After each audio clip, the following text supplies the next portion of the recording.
Hello student, আমি রমেন। আজকে ম্যাথের ক্লাসে তোমাদের স্বাগত জানাই। আজকে ম্যাথের ক্লাসে তোমাদের ক্লার্কশিপে আসা কিছু কোশ্চেন যেগুলো উইদিন এ সেকেন্ড অ্যান্সার করা যায় সেই পদ্ধতিটা শেখাবো। কারণ অনেক ছাত্রছাত্রী আছে যারা এই অঙ্কগুলো নিয়মগুলো না জানা সত্ত্বে তারা পরীক্ষা হলে প্রচুর টাইম নষ্ট করেছে, বাট এই সমস্ত অঙ্কের জন্য খুব একটা সময় লাগে না। ঠিক আছে, তো চলো আজকে যে ফার্স্ট কোশ্চেনটা হচ্ছে 38 নম্বরে একটা কোশ্চেন আছে, যে কোশ্চেনটা হয়তো উইদিন এ সেকেন্ড হবে। একটি বিদ্যালয়ে একটি শ্রেণীতে একদল ছাত্র 9,216 টাকা চাঁদা সংগ্রহ করে।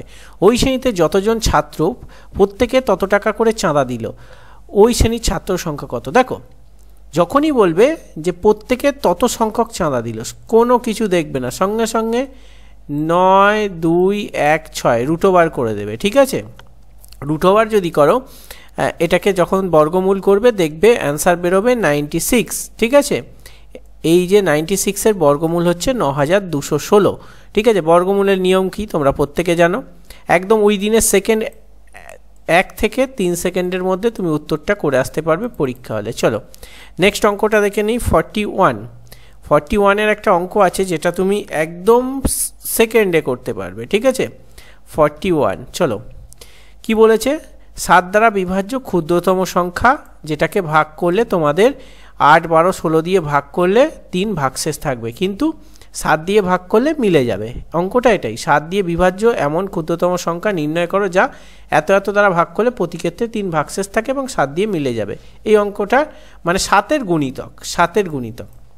এবার যদি এইখানে দেখো এটাও 7-এর গুণিতক, ঠিক আছে, এটাও 7-এর গুণিতক, তো সেক্ষেত্রে আমাদের অঙ্কটা করতে হবে। যদি এখানে 7-এর গুণিতক একটা থাকতো টিক মেরে বেরিয়ে চলে যেতাম, কিন্তু যেহেতু 7-এর গুণিতক দুটোই দেওয়া আছে আমাদের অঙ্কটা করতে হবে। তাহলে 8, 12 আর এখানে 16-র এলসিএম যদি তোমরা করো দেখবে এখানে বেরোবে 48।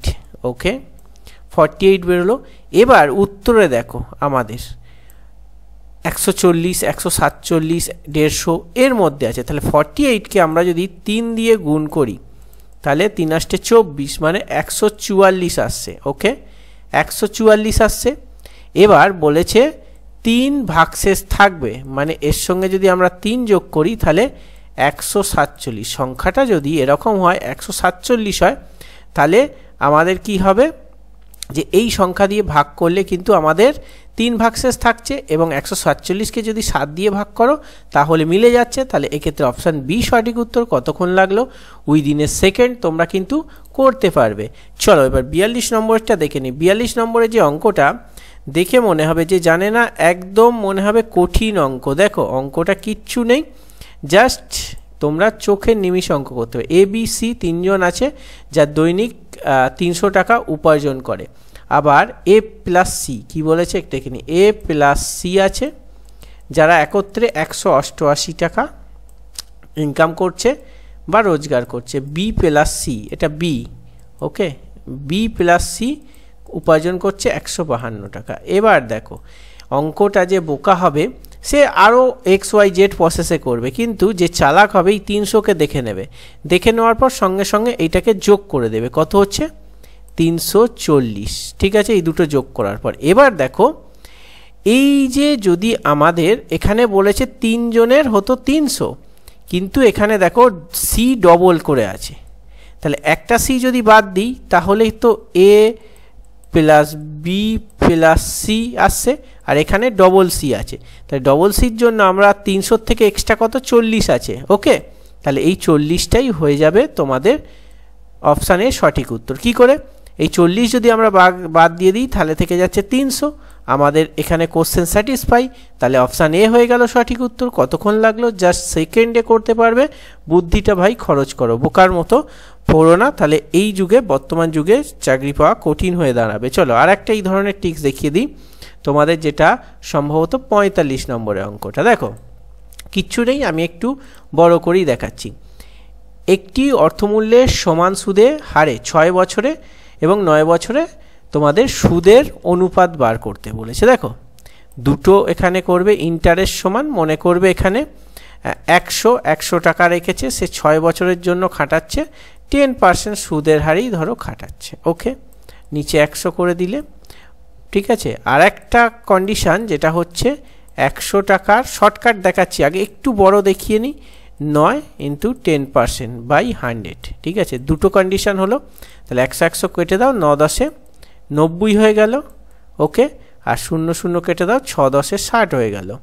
তাহলে এবার যদি 60:90 কাটাকুটি করো, 0 0 3 2 6 3 3 9, তাহলে 2:3 মানে অপশান সি সঠিক উত্তর। এবার দেখো, এবার যদি এই ক্যালকুলেশনটা আরও ফাস্ট করতে চাও, দেখো মনে করে নেবে 100, মাথায় মনে করে 100 টাকার 10%, ঠিক আছে, মানে হচ্ছে 10 টাকা সে সুদ পাচ্ছে। এই 10 টাকা 6 রাখলো, মানে 60 টাকা হয়ে গেল। আর এই 10 টাকাই 9 রাখলো, কত হচ্ছে, 9 10 90 টাকা হয়ে গেল, ওকে।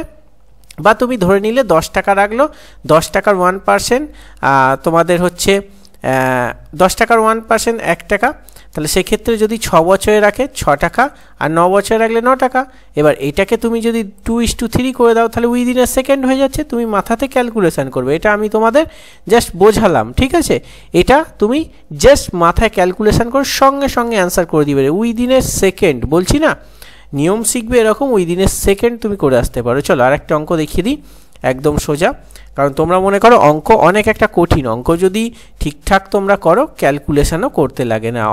চলো নেক্সট কোশ্চেন, 50 নম্বরের কোশ্চেনটা দেখো, এর আয় বি এর আয়ের 25% বেশি, তাহলে বি এর আয় এর আয়ের কত? তাহলে 25কে আমরা ভগ্নাংশ ভ্যালুটাকে বার করব, 4 25 100 মানে 1 4 25 100 মানে 1 4, ঠিক আছে। এ আর বি আছে, এবার এখানে আমাদের কি বলেছে, এর আয় বি এর আয়ের তুলনায় বেশি, তাহলে এর আয় বেশি, ঠিক আছে। তাহলে বি যদি 4 হয়, 1 বাড়ছে, মানে এ হচ্ছে 5। এবার কি বলেছে এখানে আমাদের একটু দেখতে হবে, তার থেকেও শর্টকাট দেখাচ্ছি কিভাবে করতে হয়। তার আগে আমি বলে রাখি, এখানে দুটোর মধ্যে লাভ কত, 1। এবার কি বলেছে ফার্স্টে, বি এর আয় অপেক্ষা এর আয়, তাহলে এর আয় মানে হচ্ছে তোমাদের 4, ফার্স্টেই বি আছে, তাহলে বিটা বসাবো, 4 সরি ফার্স্টে বি আছে, বি এর আয় এর আয় থেকে, বি এর আয় এর আয় থেকে, কার এর আয় থেকে, মানে 5 বসাবো, 5, তাহলে এখানে 100, 5 20 100, ওকে।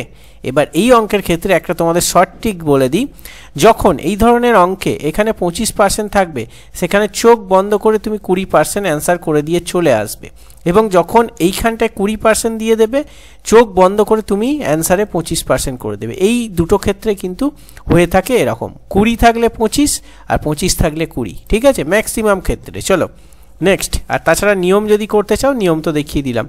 নেক্সট অঙ্কটা দেখিয়ে দিই তোমাদের, একটা সোজা 1 সেকেন্ডের অঙ্ক, যেটা তোমরা হয়তো 2-3 মিনিট লাগে তোমাদের করতে, ঠিক আছে। বা পরীক্ষা হলে তোমরা হয়তো করে এসছো, 2-3 মিনিটই হয়তো তোমাদের সময় লেগেছে। 60 নম্বরের অঙ্কটা একটু দেখিয়ে দিই তোমাদের। দেখো অঙ্কটায় কিচ্ছু নেই, জাস্ট দেখা মাত্রই উত্তর করতে পারবে। কি বলেছে, এক্স আছে আর একটা ওয়াই আছে, কি বলেছে, দ্বিগুণ সম্পন্ন, ওকে। তাহলে কি বলেছে, এখানে আমি একটু অন্য প্রসেসে দেখিয়ে দিই। এখানে দেখো এক্স এর কাজ ওয়াই এর দ্বিগুণ, তাহলে কাজ বলেছে, দিন বলেনি কিন্তু। এক্স এর কাজ ওয়াই যদি 1 হয়, তাহলে এর দ্বিগুণ, তাহলে সময় যেটা টাইমিংটা এর 1 এর 2, ওকে। তাহলে সেক্ষেত্রে ওয়াই যদি এখানে কি বলেছে 24 করে, তাহলে এ তো স্পিড বেশি হলে টাইম কম লাগবে, তাহলে এর 12। আর এইটাকেই যদি আমরা শর্ট ফর্মে বার করি, তাহলে 2 এর মান যদি 24 হয়, তাহলে 1 এর মান 12 হয়ে গেল, তাহলে এখানে 12 বসলে এখানে 24 বললো। যে প্রসেস করছি সেই প্রসেসে তুমি বার করতে পারো, সমস্যার কিছু নেই। এবার দেখো, এবার এখানে যদি থাকে 2 আর 1 3 হচ্ছে আমাদের মোট কাজ কত, এই দুটো যদি এলসিএম করি, তাহলে 24 হচ্ছে মোট কাজ, টোটালটা 24। আর আমাদের এখানে মানে দুজন একসাথে কাজ করছে, একজন 1 করছে, একজন 2 করছে, টোটাল কাজ 3 হচ্ছে, তাহলে 3 দিয়ে ভাগ করো, 3 8 24, মানে অপশান এ হবে সঠিক উত্তর। কতক্ষণ লাগলো, জাস্ট উইদিন এ সেকেন্ড তোমরা কিন্তু করতে পারবে, এর জন্য কিন্তু কোনো রকম কোনো কিছু লাগে না, ঠিক আছে, জাস্ট উইদিন এ সেকেন্ড তোমরা এই অঙ্কগুলো করতে পারবে। তো আজকে আমি তোমাদের ক্লার্কশিপে কিছু অঙ্ক দেখালাম, যেটা তোমাদের ক্ষেত্রে খুবই উপকার, উইদিন এ সেকেন্ড কিছু শর্টকাট ট্রিক্স দেখালাম। তো তোমরা অবশ্যই কমেন্ট করে বলবে এগুলো কেমন লাগলো, আর অবশ্যই নতুন দর্শকের পেজটাকে ফলো করবে। দেখা হচ্ছে নেক্সট ক্লাসে, সুস্থ থাকবে, ভালো থাকবে, জয় হিন্দ, বন্দে মাতরম।